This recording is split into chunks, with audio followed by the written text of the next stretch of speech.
belajar dan pembelajaran yang diampu oleh Ibu Dr. Andas Loliana. Di sini saya akan menjelaskan teori belajar humanistik.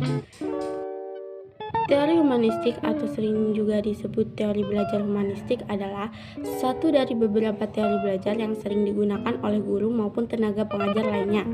Secara garis besar, teori humanistik adalah teori belajar yang bertujuan menghasilkan hal baik bagi kemanusiaan supaya bisa mencapai aktualisasi diri dan membuat orang mampu mengenali diri sendirinya. Teori humanistik yang pertama yaitu adalah lebih memfokuskan pada proses belajar itu sendiri. Yang kedua, adanya peranan aspek kognitif dan aspek efektif. Yang ketiga, mementingkan pemahaman dan juga pengetahuan dalam proses pembelajaran.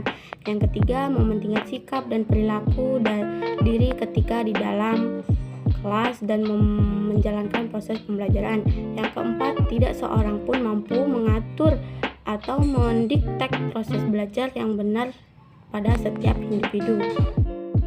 Ada ciri-ciri humanistik, selanjutnya ada tujuan teori pembelajaran humanistik. Teori pembelajaran humanistik ini juga memiliki tujuan yang jelas, yakni bertujuan menjadi seorang yang lebih manusiawi terhadap harapan, bisa menjadi lebih peka terhadap lingkungan sekitar, mampu memahami diri sendiri untuk mampu meraih aktualisasi diri. Teori belajar humanistik yang pertama yaitu individu yang sedang belajar menjadi lebih partisipatif, demokratif, dan humanis dengan adanya kebiasaan penerapan pendekatan belajar humanitif. Yang kedua, selama menjalankan proses belajar, individu juga menjadi bisa membedakan mana yang baik dan mana yang buruk bagi dirinya untuk bisa menjadi seseorang yang lebih baik. Yang ketiga, adanya kesempatan dan kebebasan yang sepenuhnya diberikan pada murid membuat dia secara otomatis ikut menghargai kebebasan dan pendapat orang lain. Yang keempat, pendekatan belajar humanistik juga memicu murid lebih semangat dan meningkatkan minat belajar mereka, sebab mereka melakukannya dengan senang hati sesuai keinginannya. Sini juga teori humanistik memiliki kelebihan dan kekurangannya. Kelebihan teori humanistik yang pertama, meningkatkan minat belajar individu. Yang kedua, membantu pembentukan kepribadian, perubahan sikap ke arah yang positif dari hati nurani. Yang ketiga, membantu meningkatkan kreativitas setiap orang. Yang keempat, membentuk pola pikir yang cerdas dan luas serta sikap yang baik.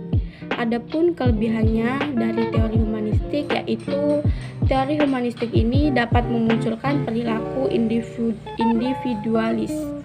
Yang kedua, apabila tidak ada kesungguhan dari murid untuk belajar, maka proses belajar tidak bisa ataupun dianggap gagal. Yang ketiga, tenaga pengajar sebagai fasilitator menjadi minim peranan. Kita akan melanjutkan tentang cara pembelajaran teori humanistik pada metode pembelajaran.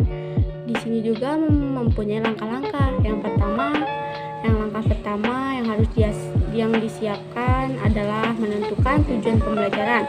Cari tahu apa yang ingin dihasilkan dari proses pembelajaran tersebut. Yang kedua, merumuskan materi yang akan dipelajari sesuai dengan tujuan awal. Hal ini berfungsi supaya materi yang diberikan tidak meluas dan menjadi tidak efektif.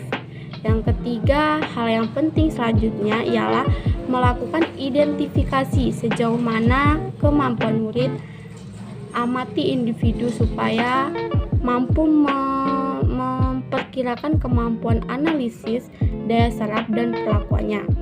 Contohnya pada teori ini kita memberikan soal dan pertanyaan kepada peserta didik, lalu kita menganalisis sejauh mana usaha mereka untuk menyelesaikan pertanyaan ini. Yang keempat, kita memilih dan melakukan analisis terhadap topik materi yang mana sekiranya murid berminat dan ikut serta dalam pembelajaran. Contohnya kita bisa melakukan pembelajaran melalui pendengaran, penglihatan, atau bermain juga bisa, atau bisa dengan belajar di luar. Yang kelima, guru juga perlu mempersiapkan kerangka fasilitas belajar yang dirancang dengan efektif. Contohnya, ayo anak-anak, hari ini kita akan menyelesaikan tugas ya. Yang belum paham bisa boleh bertanya, nanti ibu akan bantu. Atau bisa dengan hewan apa yang kakinya dua. Ayo kita jawab bareng-bareng. Yang pertama ada bebek. Yang kedua, langkah yang keenam yaitu membimbing murid untuk selalu aktif dalam proses pembelajaran. Contohnya, dari semua yang ibu jelaskan tadi, apakah ada yang belum paham? Jika ada yang belum paham, bisa tanyakan kembali kepada ibu. Nanti ibu akan menjelaskan kembali tentang materi tersebut. Selanjutnya, yang ketujuh, memberikan bimbingan pada murid supaya paham akan makna dan pentingnya pengalaman belajar.